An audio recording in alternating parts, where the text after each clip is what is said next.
আসলে বাবা যখন চাকরি আপনারা এখানে মুরব্বী এখানে উপস্থিত ভক্তগণ যারা যারা আমার অনন্ত অনন্ত জন্মের জ্ঞাতি আপনারা আমি দেখিবারে ভাই গত বছর এই অনুষ্ঠানের মধ্যে অনেক ভক্ত ছিল। এই বছরে অনেক মৃত্যুবরণ করেছে বন্ধু বিশ্ববর্ষ আমাদের।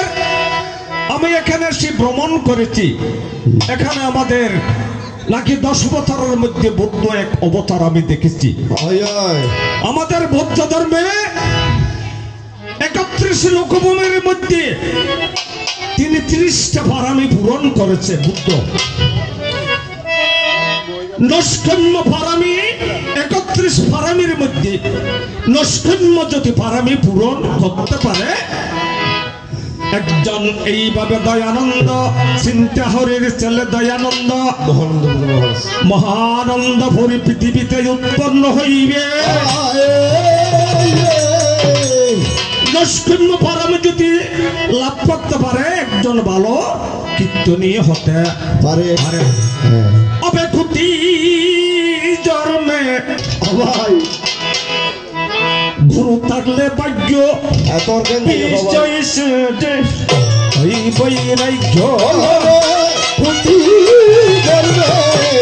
থাকলে ভাগ্য বিষয় সেরে হয় বৈরাগ্য। এবার কুটি জন্মে থাকলে ভাগ্য বিষয় সেরে হয় বৈরাগ্য। ওরে কুটি ধর্মে থাকলে ভাগ্য বিষয় সেরে হয় বৈরাগ্য। ওরে সে সকলেরই হয় সে ভাগ্য সকলেরই হয়। হস্ত না হনার অনুসুলতা যে হস্ত ভাই দুল্লা মাকে গাই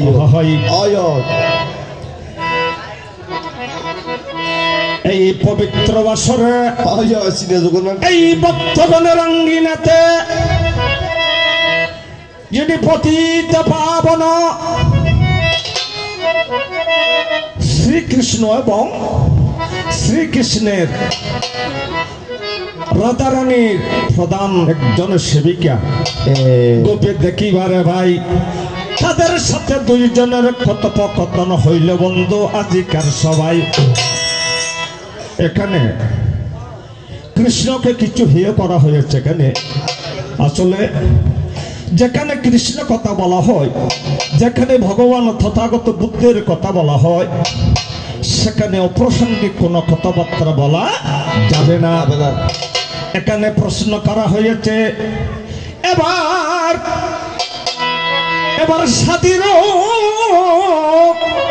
ভগবান তোমার সাথে প্রীতি হইল সবার আরতি। তুমি যে আমারি ভক্ত হইল তোমার আরতি করিল তোমার ভক্ত। তোমার যত মনের কথা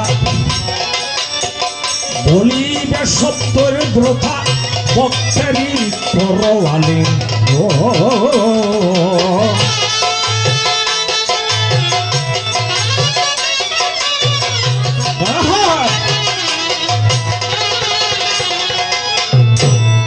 এখানে প্রশ্ন করা হয়েছে নাকি আসলে আমি কোনোদিন সনাতনী কীর্তন করি নাই, তারপরেও আর যেমন দক্ষ একজন মালাকার অর্থ যারা বাগান থেকে ফুল তোলে, একজন দক্ষ মালাকার বাগান থেকে একটি একটি ফুল চয়ন করে মালা গেঁথে এমন একজন মহাপুরুষের গলায় করিল। আমি সেই কথা গুচ্ছ বাগান থেকে কারো কারো কাছ থেকে সংগ্রহ করে তোমাদের কাছে উপহার যেন দিতে পারে, সকলে আমার কাছে করো আসে। যেদিন কুরুক্ষেত্র অর্জুনকে বলেছিল, হে অর্জুন, যদি ভগবানের কৃপা করে বুবার মুখে কথা বলে বঙ্গগিরি লঙ্গিবারে পারে, আর ভগবানের যদি দয়া করে পরে মরা গাঙ্গে জোয়ার খেলে অনাহাসে তার বাবের ডিঙ্গা। তাই আপনাদের সঙ্গে সামনে আমার এই বাঙ্গাতরি অফার দিলাম সারি, ওরে ফার করো দুবাইয়া মারণ, পার করো দুবাইয়া মারো পারের ঠান্ডারি, ওরে পার করো দুবাইয়া মারো পারের ঠান্ডারি। যদি আমি ডুবে মরি কলঙ্ক তোমার, গুরু আমি যদি ডুবে মরি কলঙ্ক তোমার, আমি যদি ডুবে মরি কলঙ্ক তোমার, গুরু আমি যদি ডুবে মরি কলঙ্ক তোমার। অতুলতে নৌনা দয়াল জানি না সাঁতার, ওই পারে কেমনে যাবো জানি না সাঁতার। ওরে পার করো তুমি ডুবাইয়া মারো, পার করো তুমি ডুবাইয়া, ওরে সকলি মহিলা হয় তোমার। পার করো গুরু ডুবাইয়া মারো গুরু ভাই, গুরু ভাই ভাই ভাই গুরু ভাই ভাই ভাই গুরু ভাই গুরু ভাই। ভগবান মুরব্বী মুরব্বী, এই পৃথিবীর মধ্যে এত বাসি থাকতে তোমার খাতে কেন বেনুবাসী? এক সময় নাকি তোমার হাতে ভগবান বেনুবাসী আমি দেখতে পাই। আয় আয় আয়, সেই কথা বলতে ইবে দর্শকগণের হাতে বিশ্ব বসু।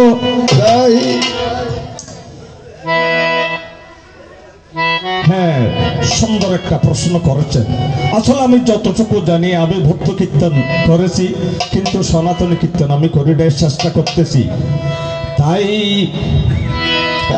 একদিন গোপাল হইয়া, চোখটু বড় করে ফেলাই আবদ্ধা, একদিন গোপাল সাজিয়া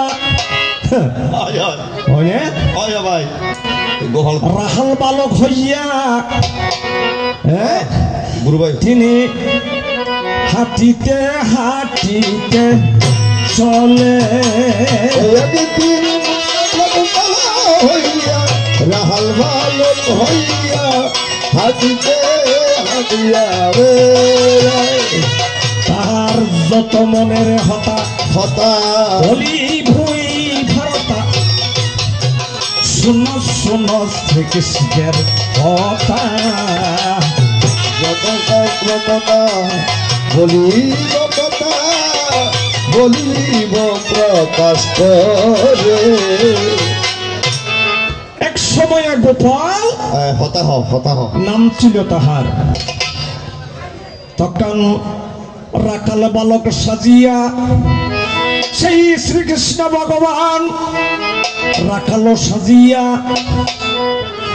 অনেক তাহার গরু ছিল, রাখাল বালক সাজিয়া মাঠের মধ্যে গরু সরাইতে লাগিল। এমন সময় তাদের সাথে বেনুবাসী রাখিয়া দিল।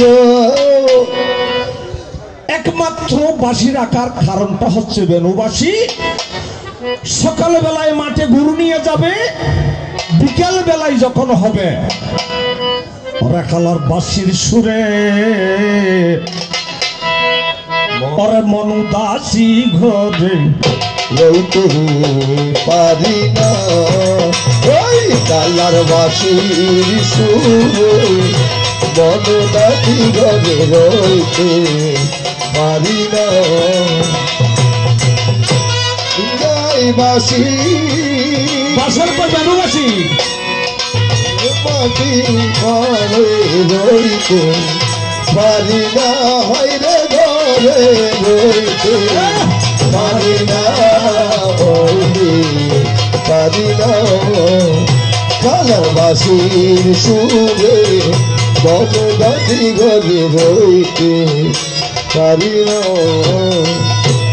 যখন সেই বনবাসী আমার ভগবান শ্রীকৃষ্ণ বাজাইতে লাগিল, সকল গরু একসাথে এক জায়গাতে সবাই চলিয়া ছিল। ও বাসির চান্দনের সাথে সাথে এত গরু সবাই আমার ভগবান ডাক দিতেছে, চলে আমরা সবাই চলে যাই। হে বৃন্দা, আমি দুঃখ পেয়ে খুশি হলাম যে দিলের দাদু পেলে খুশি হলাম যে নিজের মুখী বললে সবে তোমার অভিনয়, সত্যি কোনো কিছু নয়। আমি দুঃখ পেলে খুশি হলাম যে আমি দুঃখ পেলে খুশি হলাম যে। সেই ছোট্ট একটা প্রশ্ন, যেমন প্রশ্ন তেমন উত্তর।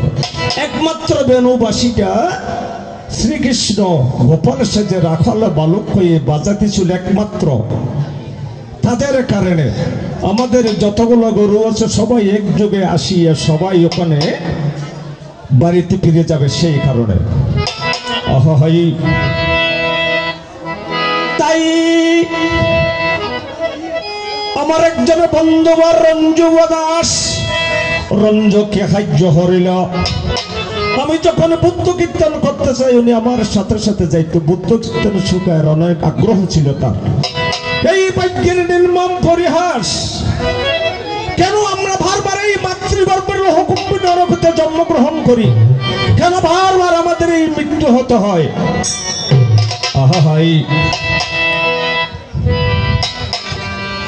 এই পৃথিবী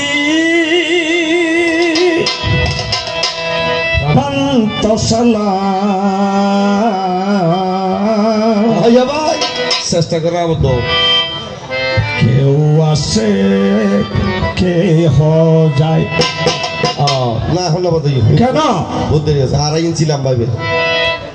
জন্ম হলে মৃত্যু অবশ্যই অবধারিত, সেই মৃত্যুর সাথে প্রত্যেকেই গ্রহণ করতে হবে। মরণ এমন একটা জিনিস, আমাদের বৌদ্ধ ধর্মে একটা সূত্র আছে, জীবিতাং ব্যাধি কালচ্চ দেহ নিপাং ফানাঙ্গাতি পশ্চাতে দিবালোকস্পি জনিমিতি আতিবি। যেমন জরায় কোন সময় আক্রমণ করবে আমরা কোনোদিন সামান্য জ্ঞানে বলতে পারবো না। ব্যাধি কোন সময় আক্রমণ করবে, কোন দিন আমরা মৃত্যুবরণ করব, মরণের পরে কোথায় প্রতিসন্ধি গ্রহণ করব, কেহই জানিতে পারিবে না। এবার কান্না হাসি মিলাই নীরবতা গোবাসে কি হো যায় ওরে পৃথিবীর প্রাণ পছন্দ গোবাসে কি হো যায়। ও সবনে আসি এই বনে সব কিছু চলে যেতে হবে, কত আশা করে আসি এই বনে সব কিছু চলে যেতে হবে, কেহ কারো মানে খুঁজিয়া গো গোয়াশে হো যাও ওর কান্না হাসি বন্যা মিলাই নীরবতা গো গোয়াশে হো যাও। হে বিন্দা, তোমার কাছে আমি ছোট্ট ছোট্ট বিশেষ একটা বা দেড়টা দুটাও না দেড়টা আমি তোমার কাছে তোমার আশা পূরণ করে আমি আসর হতে বিদায় দিয়ে যাবো। এই বিন্দা, বিন্দা শব্দের অর্থ কি? আজকে এখানে আমার মা বোনেরা সবাই বেশি বসে আছে, বলতে হবে বিন্দা, বৃন্দা শব্দের অর্থ কি? জানা থাকলে সেটা সুন্দরভাবে সূচনা করবেন। আর বিন্দা তুমি রাধার চেয়ে কম নয়, রাধার চেয়ে তুমি অনেক আরো কৃষ্ণের ভক্ত ছিলা। বৃন্দা তুমি কৃষ্ণের যেমন ভক্ত, রাধার তিনি প্রধান সেবিকা। কত সুন্দর সূচনা করত। তোমার কেন যত তুমি কেন তুমি অসুর? একজন অসুরকে, অসুর শব্দের অর্থ হলো যার ভিতরে কোন সুর অসুর নাই, নাই তিনি হলো অসুর। অসুর, অসুর আর রঙ্গ। তুমি এমন বৃন্দা সেজে, তুমি এমন রূপসী সুন্দর রূপ বর্ণনা করতে তোমার কেহ পারবে না। অসুর স্বামী কেনে নিলা এ বিশ্বভুবনে, অসুর স্বামী কেনে নিলা এ বিশ্বভুবনে, অসুর স্বামী গ্রহণ করলা সে কি হারণে, অসুর স্বামী গ্রহণ করিয়া কি হারণে, একটা হতা তোমার হাতে বলি মনে প্রাণে, একটা হতা তোমার হাতে বলি মনে প্রাণে। আসলে আমি বৃন্দা শব্দের অর্থ বুঝি না। সে বৃন্দা কে? বৃন্দা শব্দের অর্থ কি? আর কৃষ্ণ ভক্ত ছিলে তুমি, রাধিকার এমন তুমি ভক্ত ছিলে, এরপরেও এত সম্যক দৃষ্টি মহামানবের দর্শন পেয়ে তুমি কেন একটা অসুরের সাথে তোমার সাথে বিবাহ বন্ধন আবদ্ধ করেছিলে? সেই কথা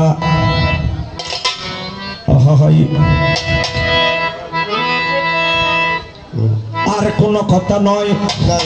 এখানে 20 মিনিট একটা ভক্তিমূলক গান করলে 20 মিনিট চলে যায়। 20 মিনিট, 20 মিনিট তো বেশি হতো। এখানে আমি শ্রদ্ধা নিবেদন করি বাসকালী শিলকুপ গ্রাম থেকে কিছু আমার সহজাত বড়ুয়ারা এসেছে। আর এখানে অনেক দূর দূরান্ত থেকে চিন্তা হরে মহানন্দপুরের কিছু ভক্ত এসেছে। আমি এক যুগে সবার রাতুলে চরণে সেই পবিত্র আসরে প্রণাম দিয়ে যাই। আমি একজন বড়ুয়ার ছেলে হয়ে যদি ভুল ত্রুটি হয় সবার কাছে আমি ভক্তগণ ক্ষম দৃষ্টি দেখবেন বন্ধু আপন ছেলে হয়। বড়ুয়ার মুরব্বী কি হল ভাই? আর তো সুনন্দ আছে যে ওই দেরো।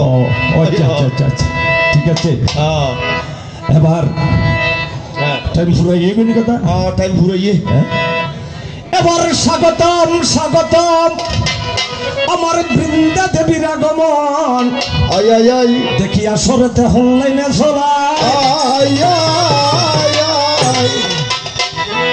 বৃন্দার পরে বৃন্দাকে একটা প্রশ্ন, কৃষ্ণকে একটা প্রশ্ন করেছিল বৃন্দা। 4 জনে প্রশ্নের উত্তর দিতে পারে নাই। বলেছে কৃষ্ণ তোমার কাছে একটি চিঠি পাঠাইল, তাই কৃষ্ণ এত করে হরিছে আসরে আসি কেহ বন্ধ উত্তর দিতে পারে নাই। প্রশ্ন মইবাই জানে এই এই পৃথিবী ভুবনটা হলো 14 ভুবন, হয় না ভাই? 14 ভুবন হয় না? 14 গুণ করলে হতো 28 যোগে 12 হতো 40 40 যদি বাক করিলে হতো হয়। দেখো না ভাবিয়া হয় 20 না? 20 এবার 20 আছে। এই বলতে উত্তর দিবে অনেক কথা আছে। হরে কৃষ্ণ হরে কৃষ্ণ কৃষ্ণ কৃষ্ণ হরে হরে হরে রাম হরে রাম রাম রাম হরে হরে হরে কৃষ্ণ হরে কৃষ্ণ কৃষ্ণ কৃষ্ণ হরে হরে হরে রাম রাম রাম হরে জয়